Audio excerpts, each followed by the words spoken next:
வணக்கம். Alpha mind power சேனலுக்கு மிக்க மகிழ்ச்சியுடன் உங்களை வரவேற்கிறேன்.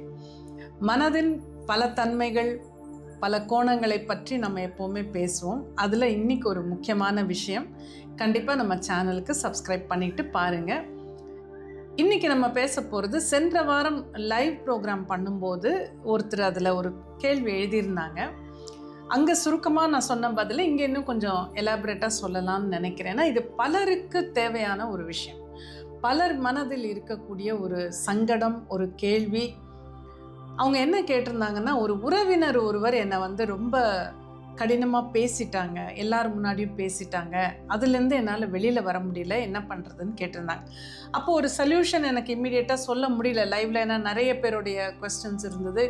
ஓரளவுக்கு தான் சொன்னேன். இப்போ நம்ம யோசித்து பார்ப்போம். ஒரு உதாரணத்தோட சொல்கிறேன். இது மாதிரி நிறைய பேர் கவுன்சிலிங்கில் இதே மாதிரி நிறைய பேர் கேட்டிருக்காங்க. சூழ்நிலைகள் வேறு வேறையாக இருக்கும், ஆனால் அந்த விஷயம் ஒன்று தான். அதாவது ஒருத்தர் கேட்டாங்க, ஒரு கல்யாணத்தில் உறவினர்கள் எல்லாரும் இருக்கும்போதே ஏதோ ஒரு பிரச்சனை வந்திருக்கு. அதாவது ஒத்து வரல, அந்த 2 பேரும் ஒத்து வரல. ஏதோ பேச்சு நடக்கும்போது இது இப்படி பண்ணக்கூடாது, அப்படி பண்ணணும். அது நமக்கு தெரியுமே, கல்யாணத்தில் எப்போவுமே ஏதாவது வரும். அந்த மாதிரி பேசும்போது அந்த கல்யாணத்தில் நடக்க வேண்டிய விஷயத்தை பற்றி மட்டும் பேசாமல், அந்த இன்னொரு உறவினர் ஒருத்தர் இவங்களை பற்றி, இவங்க அம்மா அப்பா பற்றி, ஏதோ இவங்க குடும்பத்தை பற்றி, அந்த மாதிரி ரொம்ப மனசு வலிக்கிற மாதிரி பேசிட்டாங்க எல்லோரும் முன்னாடி. அப்போ இவங்க அதை எப்படியோ அந்த நிகழ்ச்சியை முடிச்சுட்டு வீட்டுக்கு வந்துட்டாலும், இப்போ என்ன சொல்கிறாங்கன்னா, அது நடந்து 6 மாதம் ஆச்சு, இன்னும் என்னால் அதுலேருந்து வெளியில் வர முடியல. இப்படி பேசிட்டாங்களே, இப்படி நடந்ததே, இப்படி ஆச்சுன்னு அப்படியே மனசு வலிச்சுக்கிட்டே இருக்குது. அதை நான் நினைக்காத ஒரு நிமிஷமே இல்லை. 24 மணி நேரம் என் மைண்டில் அது ஓடுது. இப்படி பேசிட்டாங்களே, இப்படி நடந்து போச்சேன்னு எனக்கு எப்படி அதுலேருந்து வெளியே வருதுன்னு கேட்டாங்க. அப்போது அவங்களுக்கு நான் சொல்லியிருந்த பதில், கவுன்சிலிங்கில் சொன்னது தான் அங்கே கொஞ்சம் பொறுமையாக எலாபரேட்டாக சொன்னேன். அதை தான் இப்போ இங்கே உங்களுக்கும் சொல்ல போகிறேன். பாயிண்ட் நம்பர் 1, இப்படி ஒரு சம்பவம், ஒரு இன்சிடெண்ட் நம்மளை ரொம்ப பாதிக்குதுன்னா நம்ம உட்காந்து யோசிக்கணும். அதுலேருந்து ஓடி போக முடியாது. ஏன்னா அது மைண்டில் ஓடுது, மைண்டில் திரும்ப திரும்ப அது ரிப்பீட் ஆகுது. அப்போ ரிப்பீட் ஆகிற விஷயத்தை விட்டுட்டு நம்ம எங்கே ஓட முடியும்? நமக்குள்ளே தானே மைண்ட் இருக்குது. அப்போ நம்ம என்ன பண்ணணும்னா, அதை எதிர்கொள்ளணும், அதை ஹேண்டில் பண்ணணும். அப்போ உட்காந்து தியானம் செய்ய தெரிஞ்சவங்க தியான நிலைக்கு போயிட்டா ரொம்ப நல்லது. இல்லைன்னா கூட கொஞ்சம் உட்காந்து சிந்திக்கணும். இந்த சம்பவம் எப்படி நடந்தது அதை ரீப்ளே பண்ணி பாருங்கள். ரீப்ளே பண்ணி பார்க்கும்போது நம்ம அதுக்கு காரணமாக இருந்தோமா, நம்ம ஏதாவது அதிகமாக பேசிட்டோமா முதல்ல, அதனால் அவங்க பேசினாங்களா, இதை நீங்கள் உங்கள் மைண்டில் கிளியர் பண்ணிக்கிங்க. ஏன்னா இப்போ நம்ம அதிகமாக பேசிட்டோம், நம்மளும் ஃபஸ்ட்டு ஆரம்பித்தோம், அதனால தான் அவங்க அப்படி பேசினாங்கன்னு வந்துருச்சுன்னா உங்கள் மைண்டு அடங்கிடும். ஓகே, தப்பு நம்ம மேலே, நம்ம பண்ணியிருக்கக்கூடாது, தட்ஸ் இட். அப்படி இல்லை, நீங்கள் சரியாக தான் பேசுனீங்க, நல்லா தான் நார்மலாக ஒரு டீசெண்டாக தான் பேசுனீங்க, அவங்க தான் தகாத வார்த்தைகள்லாம் பேசிட்டாங்கன்ற மாதிரி அந்த நிகழ்வை நீங்கள் நினச்சி பார்த்தீங்கன்னா, மனசில் ஒரு தரம் அதை ஓட விட்டு பார்த்தீங்கன்னா உங்களுக்கு தெரிஞ்சிடும். இப்போ அப்படியே அவங்க தகாத வார்த்தைகள் பேசியிருந்தாங்க அப்படின்னு ஆச்சுன்னா, நீங்கள் என்ன புரிஞ்சுக்கணுன்னா, அந்த தகாத வார்த்தைகள், ஒரு பேட் வேர்ட்ஸ், இந்த மாதிரி ஏதாவது யூஸ் பண்ணி ஒருத்தர் பேசும்போது அது உங்களை பற்றி காட்டாது. அதாவது உங்களுடைய தராதரத்தை அது காட்ட போகிறதில்ல. அந்த வார்த்தைகள் அவருடைய தராதரத்தை தான் காட்டும். ஏன்னா ஒரு மனிதர் மனசில் எண்ணங்கள் தூய்மையாக இருந்தால் வார்த்தைகளும் தூய்மையாக தான் வரும். அந்த கெட்ட வார்த்தைகள் வருதுனாலே உள்ளுக்குள்ள எண்ணங்கள் சரியில்லைங்கிறத நம்ம புரிஞ்சுக்கலாம். அதனால் அந்த வார்த்தைகளை பயன்படுத்திட்டாரேன்னு நமக்கு வலிக்க தான் செய்யும், இல்லைன்னு நான் சொல்லலை. பட் இதை அனலைஸ் பண்ணி பார்க்கும்போது, ஓ இதுதான் அவங்களுடைய லெவல், அவங்க இப்படி தான் பேசுவாங்க அப்படின்னு நம்ம புரிஞ்சிக்கும் போது நம்மை பற்றி நம்மை அது சித்தரிக்குதுங்கிறது தோணாது. நம்மளை ரிஃப்ளெக்ட் பண்ணலை.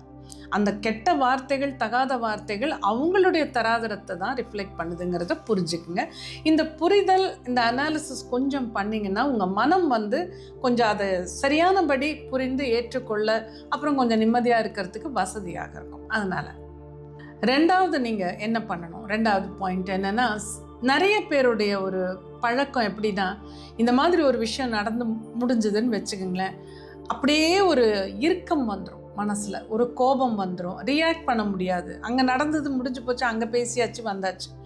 இல்லை ஆஃபீஸில் இருக்கலாம், அங்கே ஏதோ நடந்தது, நம்மளால் அந்த சமயத்தில் பேச முடியாமல் இருக்கலாம். ஏன்னா நம்மளை தகாத வார்த்தைகள் பேசுகிறது ஒரு மேனேஜர், உங்களுக்கு மேலே பதவியில் இருக்கிறவங்களா இருந்தால் உங்களால் எதிர்த்து பேச முடியாது. இந்த மாதிரி சூழ்நிலைகள் வேறு வேறு இருக்கலாம்.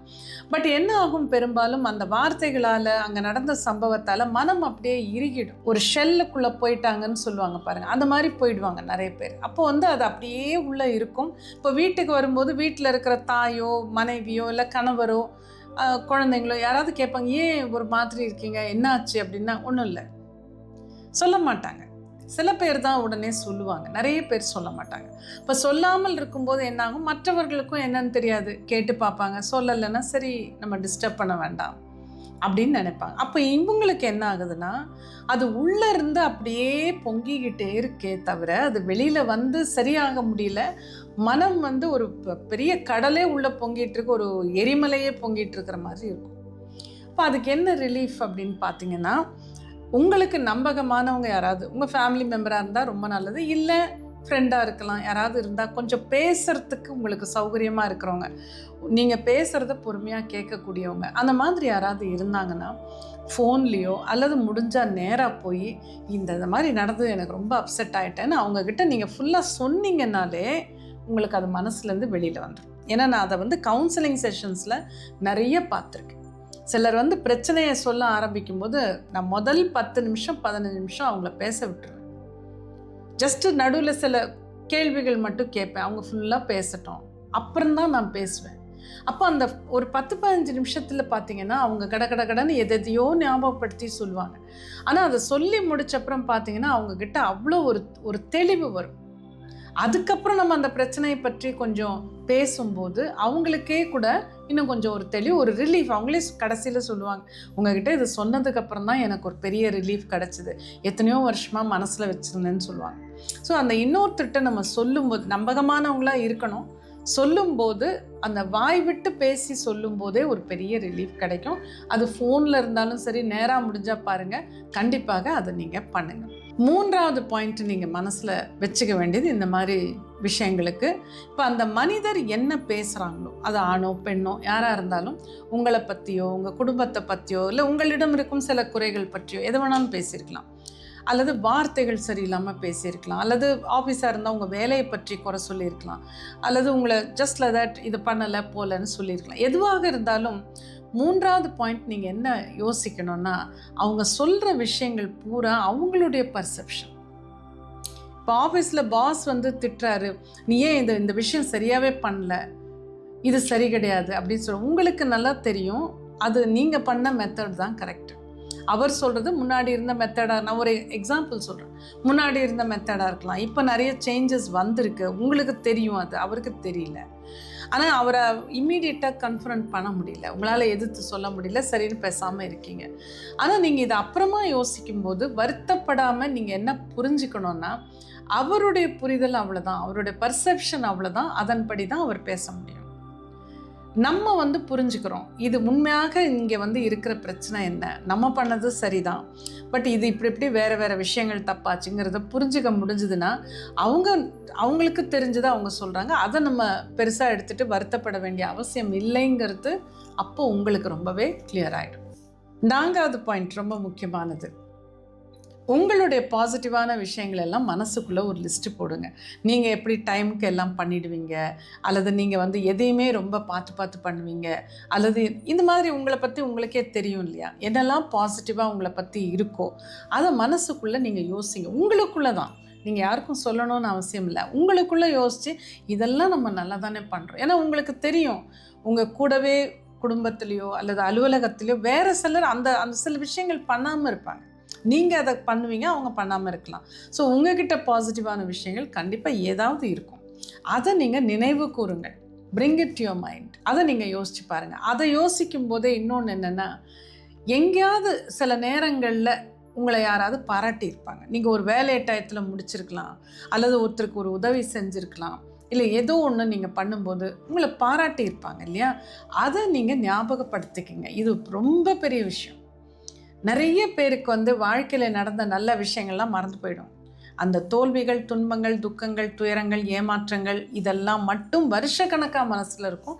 இதை நான் பல முறை பார்த்துருக்கேன். எத்தனை ஆயிரக்கணக்கானவங்க கிட்ட பார்த்துருக்கேன். அதனால் அதை நம்ம வந்து ரீப்ளேஸ் பண்ணணும் அப்படின்ற வலி, இன்றைக்கி நடந்த ஒரு சின்ன சம்பவத்தினுடைய வலியை மாற்ற வேண்டும் அப்படின்னா நமக்கு பாசிட்டிவான விஷயங்கள் எவ்வளோ நடந்திருக்கும், அதையெல்லாம் நினைவு கூர்ந்து கொண்டு வந்தீங்கனாலே இந்த வலிகள் தானாகவே மறைந்துவிடும். 5வது பாயிண்ட்டு, நம்ம வந்து பொதுவாக ஒருத்தரோட வைப்ரேஷன்ஸ் அப்படின்னு சொல்லுவோம், ஒருத்தரோட வேவ் லெங்க்த்துன்னு சொல்லுவோம். அந்த வேவ் லெங்க்த்தை நீங்கள் உங்கள் வேவ் லெங்க்த்தை உயர்த்திக்கணும், உயர்வான நிலைக்கு கொண்டு போகணும். அப்படின்னா என்ன? இப்போ ஒருத்தர் வந்து ரொம்ப ஒரு சின்ன விஷயம் தப்பான உடனே ஒன்று கத்தி சத்தம் போடுறாங்க. உங்கள் வீட்லேயும் இருக்கலாம், இல்லை ஆஃபீஸில் இருக்கலாம், எங்கே வேணாலும் இருக்கலாம், ஃப்ரெண்ட்ஸாகவும் இருக்கலாம். அதே வந்து இன்னொருத்தர் பார்த்தீங்கன்னா அதே தவறு நடக்கும்போது அவருக்கும் இப்போ ஏதோ ஒன்று கீழே விழுந்து உடஞ்சிது, சம்திங் அந்த மாதிரி நடக்குது, அவருக்கும் கோவம் வரும். பட் அப்படியே வந்து என்ன இப்படி பண்ணிட்டேன், ஏன் இப்படி ஆச்சு அப்படின்னு சொல்லுவாங்க, கோவத்தை காட்டுவாங்க. பட் அதுக்கப்புறம் என்ன பண்ணுவாங்கன்னா, சரி இப்போ இதை எப்படியாவது சரி பண்ணுங்க, அடுத்து இது மாதிரி நடக்காமல் பார்த்துக்குங்கன்னு அடுத்த ஸ்டெப்புக்கு போயிடுவாங்க. ஸோ அந்த மாதிரி பேசுகிறவங்க தான் நம்ம மெச்சூராக இருக்கிறாங்க, மனசுக்குள்ளே ஒரு அமைதியோடு இருக்காங்க, அப்படியே படபடன்னு எடுத்து கொட்டலை. அப்போ அவங்கள வந்து நம்ம என்ன சொல்லுவோம்னா கொஞ்சம் வேவ் லெங்த் அதிகமாக இருக்கிறவங்கன்னு சொல்லுவோம். வைப்ரேஷன்ஸ் இன்னும் கொஞ்சம் உயர்வான நிலையில், இன்னும் கொஞ்சம் சிறப்பான அதிர்வுகளோடு இருக்காங்கன்னு நம்ம சொல்லுவோம். பொதுவாக கொஞ்சம் ஸ்பிரிச்சுவலாக இருக்கிறவங்க, தியானம் பண்ணுறவங்களுக்கு அந்த நிதானம்ங்கிறது வந்துடும். இப்போ நீங்கள் வந்து யோசிச்சிங்கன்னா, அந்த நடந்த சம்பவம் உங்களை வந்து மனசை கஷ்டப்படுத்துதுன்னு சொன்னீங்க இல்லையா? அப்போ என்ன அர்த்தம்னா, அந்த சத்தம் போட்டவங்க, தகாத வார்த்தைகள் பேசினவங்க இந்த வேவ் லெங்க்த்தில் இருக்காங்கன்னா, நீங்களும் இதே வேவ் லெங்க்த்தில் இருக்கீங்க. அது திரும்ப திரும்ப திரும்ப உங்களை வந்து கஷ்டப்படுத்துது. இப்போ இதை தாண்டி நீங்கள் கொஞ்சம் மேலே வாங்கலேன், கொஞ்சம் உயர்வான நிலைக்கு உங்கள் மனசை கொண்டு போய் நீங்கள் யோசிச்சு பாருங்கள். அவங்களுக்கு தெரிஞ்சது அவ்வளோதான். நம்மளை பற்றி அவங்களுக்கு என்ன தெரியும்? ஏதோ பேசிட்டாங்க, ஆனால் அவங்க நம்மளெல்லாம் புரிஞ்சா பேசுகிறாங்க, நம்மளை புரிஞ்சுருந்தால் அப்படி பேச மாட்டாங்க. ஸோ நம்ம வந்து அதை பெருசாக எடுத்துக்க வேண்டாம். அந்த ஒரு ஹையர் லெவலுக்கு வந்துட்டிங்கன்னா உங்களுக்கு இதெல்லாம் உங்களை பாதிக்கவே பாதிக்காது. இது வந்து ப்ராக்டிக்கலாக இதை அனுபவித்து பார்த்தவங்களுக்கு தெரியும்.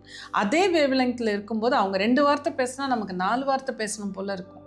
ஆனால் அந்த ஹையர் வேவ் லெங்க்த்துக்கு வந்துட்டிங்கன்னா யார் என்ன பேசினாலும் நம்மளை பாதிக்காது. சரி, அவங்களுக்கு தெரிஞ்சது அவ்வளோதான் அப்படின்னு விட்டுட்டு நம்மளால் கண்டிப்பாக போக முடியும். ஸோ உங்கள் எனர்ஜி லெவலை கொஞ்சம் ரைஸ் பண்ணிக்கிட்டிங்கன்னா அது கண்டிப்பாக வரும். அதை எப்படி பண்ண முடியும் அப்படின்னு கேட்டிங்கன்னா, சிம்பிள்.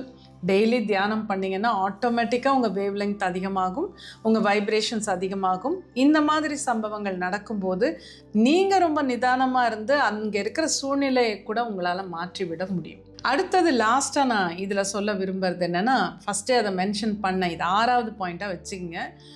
தியானம் அப்படிங்கிறது நிறைய நமக்குள்ளே இருக்கிற தேவையற்ற விஷயங்களை கரைத்து விடக்கூடியது. இப்போ தினமும் ஒரு 15 நிமிஷம், 20 நிமிஷம், 30 நிமிஷம் தியானம் பண்ணுறீங்கன்னா அந்த தியானத்தில் நீங்கள் இருக்கிற நேரம் முழுக்க ஒரு பாசிட்டிவ் எனர்ஜி உங்களுக்குள்ளே வருது. அப்போ அந்த பாசிட்டிவ் எனர்ஜி உள்ளே வரும்போதே என்ன பண்ணும், உள்ளே இருக்கிற நெகட்டிவான விஷயங்களை வெளியேற்றிக்கொண்டே இருக்கும். இது வந்து கண்ணுக்கு தெரியாமல் தானாக நடக்கிற ஒரு விஷயம். அந்த பாசிட்டிவ் வர வர உள்ளே இருக்கிற நெகட்டிவிட்டி கொஞ்சம் கொஞ்சமாக போகும். இப்போ 1 மாதம் தியானம் பண்ணியிருக்கீங்க, 2 மாதம் பண்ணியிருக்கீங்க, 3 மாதம், 1 வருஷம், 10 வருஷம், 5 வருஷம், 10 வருஷம்னு வச்சுக்கோங்க. நான் கிளாஸில் கூட சில கிளாஸஸில் கேட்பேன், இன்றைக்கி உங்களுடைய மனதின் நிலை எப்படி இருக்குது, இதே நீங்கள் தியானம்லாம் ஆரம்பிக்கிறதுக்கு முன்னாடி எப்படி இருந்ததுன்னா நிறைய பேர் சொல்லுவாங்க, ஐயோ எவ்வளோ பெரிய மாற்றம், இன்றைக்கெல்லாம் என்னை எதுவுமே பாதிக்கிறது இல்லை, நான் எவ்வளோ நிம்மதியாக இருக்கேன், யார் என்ன சொன்னாலும் பரவாயில்ல, ஏன் நிம்மதி முக்கியம்னு இருக்கேன்னு ரொம்ப சந்தோஷமாக சொல்லுவாங்க. நம்ம ஆல்ஃபா மைண்ட் பவர் வகுப்புகளில் இதுதான் நிறைய ஆல்ஃபா சித்தர்கள் உணர்ந்த ஒரு விஷயம். அப்போ என்ன அர்த்தம்னா, அந்த தியானம் பண்ணுறோம், நமக்குள்ள ஒரு சந்தோஷத்தை உணர்கிறோம், தினமும் அந்த பீஸ், அந்த நிம்மதி நமக்கு கிடைக்கிது. அப்போ நம்ம வைப்ரேஷன்ஸ் கொஞ்சமாக மாறும், கிளென்சிங் நடக்கும் உள்ளுக்குள்ளே. அந்த வலிகள், பழைய சம்பவங்கள் இதெல்லாம் அப்படியே கொஞ்சமாக, அதாவது அந்த மெமரி இருக்காதுன்னு நான் சொல்லலை, மெமரி இருக்கும், நமக்கு ஞாபகம் இருக்கும், ஆனால் அந்த வலி இருக்காது. வலி இல்லாமல் நம்மால் அதை நினைத்து பார்க்க முடியும். அந்த நிலைக்கு நம்ம உயர்ந்துட்டோன்னா எதுவுமே நம்மளை பாதிக்காது. அதுக்கு தியானம்ங்கிறது ரொம்ப சிறந்த வழி. தியானம் பண்ண நம்ம வைப்ரேஷன் அதிகமாகும்போது ரொம்ப ஈஸியாக நம்ம எனர்ஜி லெவல் கூடிடும். கண்டிப்பாக மன நிம்மதிங்கிறது, இந்த சம்பவங்கள் வந்து நம்ம மன நிம்மதியை பாதிக்க முடியாது. ஸோ இதெல்லாம் நீங்கள் ஞாபகம் வச்சுக்கோங்க. எதுவுமே உங்களை பாதிக்காத அளவுக்கு உங்கள் மனசை, உங்கள் எனர்ஜியை, உங்கள் வைப்ரேஷன்ஸை உயர்த்துறதுக்கு தியானம் சிறந்த வழி. ஆல்ஃபா தியானம் அதை நிறைய பேருக்கு பண்ணி கொடுத்துருக்கு. முயற்சி பண்ணிப்பாருங்க.